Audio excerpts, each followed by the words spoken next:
you don't already follow me here on Facebook and Instagram, more of that at the end. Drop a little like these. We're going to jump deep into the lore and history of Hawkman and Hawker. We're not going to talk about every issue they've ever been. We're going to get pretty damn close. So if you haven't seen one of these videos before, basically, I'm talking about all the keys and all the major books that make up the history of primarily Hawkman, and also do a little bit on Hawkgirl, but a lot of this is pretty much all crossover there.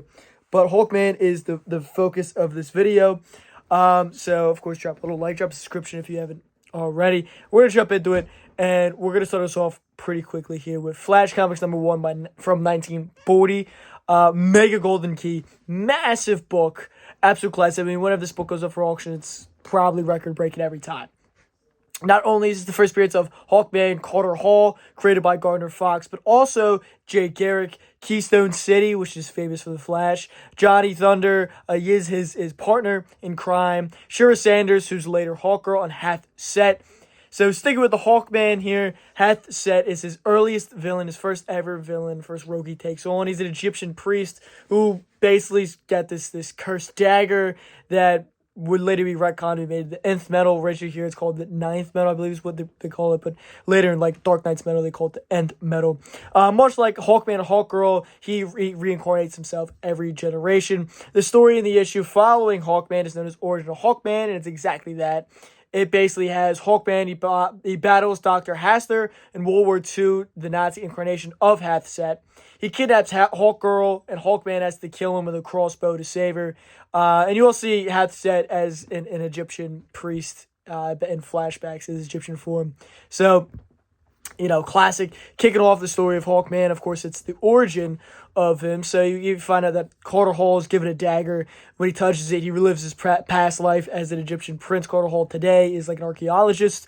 Hath Set kills Hawkman and his wife with that dagger, and Hawkman claims that he'll come back and being reincarnated and avenge his death. That's the original origin, and which he does. He finds Shira in some nth metal, which he makes into wings and a belt, and the nth metal grants him this anti-gravity abilities, which is why he flies in his original origin.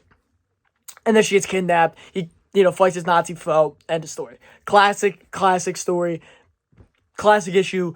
Mega key. What a way to kick off the list. So we're going to move right on to Flash Comics #2. 1 month later in February, Hawkman makes his second ever appearance and his first cover appearance. Here he fights a villain named Alexander the Great, who has his own anti-gravity inventions and takes on New York. And originally, Hawkman is actually set up in New York. And so our hero makes some Roman gladiator shit and stabs Alexander the Great in the throat. And ends up, he confiscates all of his anti-gravity tech. Real family-friendly ending here. This theme kind of goes on to Hawkman, as a staple of the series. He's in pretty much all the issues as a backup. Usually he fights one of his villains, either making new tech, or they kidnap his girl, or he's some Nazi, some sort, or all three. And then he murders them, and the issue's over. So, we're moving on to Flash Comics #7, where Hawkman makes his second ever cover appearance. This iconic Sheldon Moldoff cover. I love his work, and he does a bunch of early Hawkman stuff. And he also strangles his two foes in this issue as well. Pretty brutal, but that's how we like it back in the 40s. Flash Comics #8, Carter Hall uses his mace for the first time. He would eventually be known for having that mace as a weapon. And as you can see, a lot of the brutality, which would later breed the comics code of authority. Like Batman back in this day was hanging people out of a helicopter and shooting guns and shit. So it was a little bit more brutal back then, but at times it's not. It's a little offset. At times it gets uber goofy. Very 40s. All-Star Comics #3, first Justice Society of America, which is the first ever superhero team for DC. It's a precursor for the Justice League. And the Society, originally, they would expand upon it, add more members. It originally consisted of Hawkman, Atom, Sandman, Henry Dodds, Flash, Jay Garrick, Dr. Fate, Spectre, Green Lantern, Alan Scott, and Hourman. All pre-existing heroes rolled into one big team. And then their second team appearance in the following issue. Hawkman is also the only hero here to appear in every Golden Age issue of the JSA stories. All-Star Comics #5, first Hawkgirl, Shira as Hawkgirl. This gets a little muddy. She's Flash Comics #24, which came out afterwards. Hawkgirl dons a costume for the first time, maybe, but she doesn't actually fight crime. And it's a bit weird, because like I said, it came out after All-Star Comics 5, but I guess in continuity it takes place prior.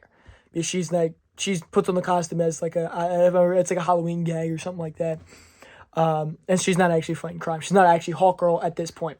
Then a big All-American comic book, #1, comes out in 1944. It's a one-shot done by DC with 128 pages of Golden Age goodness. This also happens to be the first time Joe Kubert illustrates Hawkman. Joe Kubert's career would pretty much carry DC for some years, especially through the 50s and into the 60s. And one thing he will be known for, especially when we get into the early Silver Age, is doing Hawkman. Hawkman is a staple. Hawkman and war books are a staple of Joe Kubert's lineage and professional career. We jump over to Flash Comics #85, where Hawkman dons his mask for the first time, his iconic mask. In All-Star Comics 42, Hawkman and Adam both get new costumes, and we see Hawkman's costume evolve, and it slowly what's more iconic. I mean, it's always kind of been very similar, but you see different things start becoming more in line with his modern day costume, or his 70s and on costume.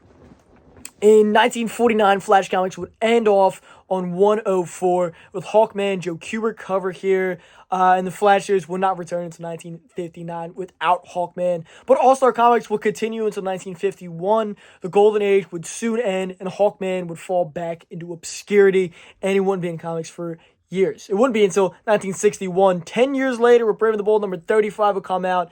It would hit newsstands. First ever appearance of Hawkman and Hawkgirl, and also first appearance of Bith Rock, a new villain for him. So 10 years later, after the end of Flash Comics and All-Star Comics, we would get the return of Hawkman in now the Silver Age, and we get a huge retcon. We're redoing the origin. He's no longer the archaeologist who was an Egyptian. Instead, it is Carter and Shira. They're actually Thangarians, people from the planet Thanagar. And the two came to Earth in pursuit of a Thanagarian thief, Bith Rock.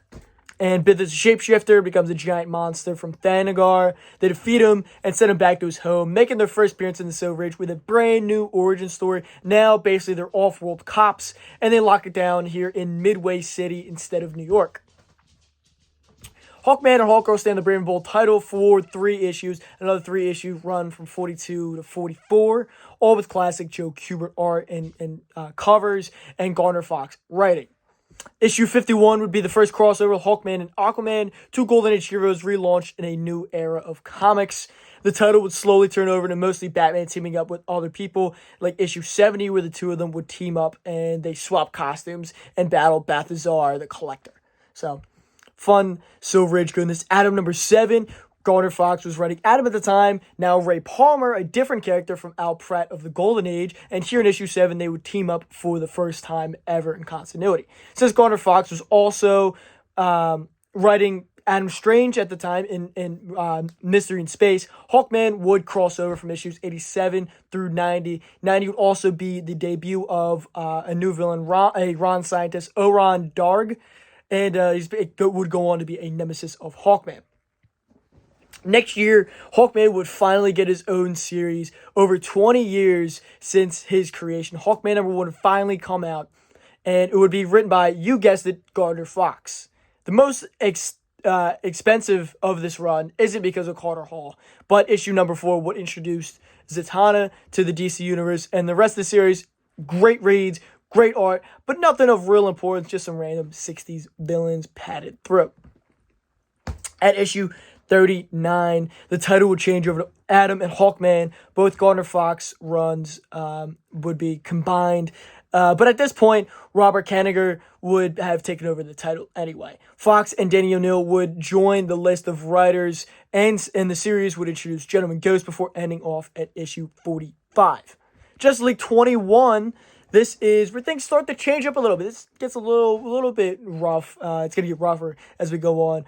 But this issue reveals the Golden Age stories took place in what is known as another dimension as Earth 2. This iconic story titled Crisis on Earth 1 was set up by the Flash story Crisis on 2 Earths, where Jay Garrick hit the main Silver Age continuity and met up with Barry Allen. Here we get the JSA's return, including Hawkman, Carter Hall. So The JLA and the JSA team up to battle three of their biggest enemies at the time, and the story bleeds into issue 22, ending with both respective teams, including the Golden Age Hawkman, returning to their native worlds. Justice League number 29, Crystal on 2 Earth, would re-involve the Golden Age heroes, Carter Hall included, and the JSA, alongside the JLA of the Silver Age, against a new crime syndicate of Earth 3. This would also bleed in issue 30. Issue 31 would see the Silver Age Hawkman encounter the Justice League. This is not Carter Hall, this is Cotter Hall. So this is the character from the Brave and the Bold story. The JLA selects a new member and presents him while doing the most JLA thing you can think of, and he's giving gifts to children, of course. So Adam goes to pick him up, and no roster presentation for Hawkgirl here, who's right next to him throughout the whole issue. He would basically join the team and would eventually do more Earth 1 shenanigans. This would ensure his roster and go through issue 37, 38, 46, 47. Although from what I remember, the Golden Age archaeologists Carter Hall and Cotter Hall from Thanagar never intercepted. Sadly, that will be important soon as we near Crisis. But we would keep on seeing the Golden Age Cotter Hall show up as, and that as the Silver Age version wasn't in every issue of Justice League. In this era of Justice League, there'd be different roster members in different issues. There wouldn't always be the full team showing up here. So JLA 55 and 56 would involve the Golden Age hero yet again in the Silver Age.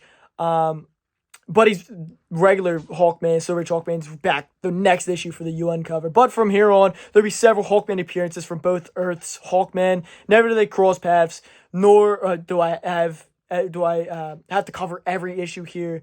Although he does leave the team for a while, but he returns a few issues later, so it really kind of doesn't matter. He goes back to Thanagar and he leaves the team, but he's, like I said, he comes right back. So let's skip forward and side note, Hawkman would have backup stories non-consecutively in Detective Comics, starting off in issue 428. But we're to jump to 1976. All-Stars Comics would return in what is now the Bronze Age, and we would reintroduce us to the JSA in an ongoing title, kicking off with issue 58, including Power Girl's first appearance.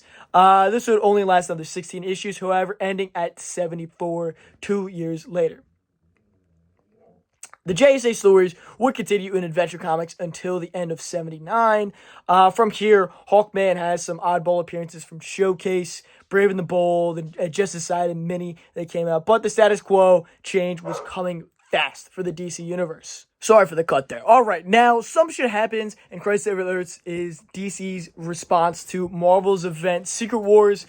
Now, here is DC rebooting everything into one timeline. No Earth nothing, Earth 2 or 3, it all doesn't exist. We're all one prime Earth. All the stories happen here. So Hawkman wasn't prominent in the series, but that would affect the status quo, of course, of Hawkman, and will completely make his character make no sense going forward all the way to pretty much today. So a last days one shot has the Justice Society battling an endless war with the Norse gods for some reason outside of reality, with their story passed down to the kids, which should form the Infinity Inc. Sort of cleans up the mess after Crisis, but it gets a bit messier. Post-Crisis, we find a 4-issue mini, which we can kind of ignore because then we jump to Hawk World, where continuity gets all screwed. 2 Hawk World series has come out, and he's made to be basically a space cop. The waters get real murky, and a third Hawkman's introduced as a Thanagarian imposter, but the event following Crisis would be 0 Hour, which takes the time to merge the Golden and Silver Age Hawkman into a new created Hawk God, which again still kind of makes no sense. But this leads to 1999, where the JSA title would relaunch yet again. Eventually, Jeff Johns would jump on in issue 6, and he would make Swiftwaker Hawkman, bringing him back in issue 22. New origin: Carter Hall, the archaeologist, dies eventually. He is taken to Thanagar and resurrected, which changed his physiology and made him into what is basically the Silver Age Qatar Hall, which finally, I guess, in comics, this makes a bit of sense. And at this point, Hawkgirl doesn't love him anymore, and that's all fine. It's just, we don't need to get too deep into that. Hawkman would hold a few titles, and everything was fine. He fought off Black Adam, and eventually the DC Universe would hit another hard reset. This time, bigger changes. Everything we talked about so far, you can crumple that up and just throw it in the trash. Throw it away. Because DC relaunches in 2011 with New 52. Now, a all-new universe it now exists. Everything doesn't matter. We're starting new number ones, new origins, new everything. And Hawkman has no pre-existing history. So, can't be that murky. Savage Hawkman number 1 hits comic shops in 2011. Eventually, they go back and do a 0 issue as well. Now, Hawkman has the nth metal armor under his skin, so when he gets shot at, morphs out and saves him and stuff. New origins, Thanagarian Qatar Hall crash lands on Earth and wakes up with amnesia, thinks his name is actually Carter Hall, and somehow just has a human life to live, I guess. He escapes the planet with the nth metal, trying to stop him, and also his prince brother is stealing it for nefarious deeds. So he ran off with it trying to... I'm sorry, I misspoke. He ran off with it trying to stop his prince brother. Fumbling multiple creative teams, the series would subsequently be canceled after issue 20, alongside many other New 52 titles, as everybody got a book in 2011. Everybody. They were throwing anything at the wall, whatever stuck. And Hawkman stuck for 20 issues. So, back to not knowing what to do with Hawkman again until yet another DC event, Dark Knight's Metal, where the tie-in Hawkman found. Hawkman has basically the Deus Ex Machina to save the story, save the big event, and it's known as the Nth Metal, as I've already said a couple times. And so they need it, so Hawkman returns yet again.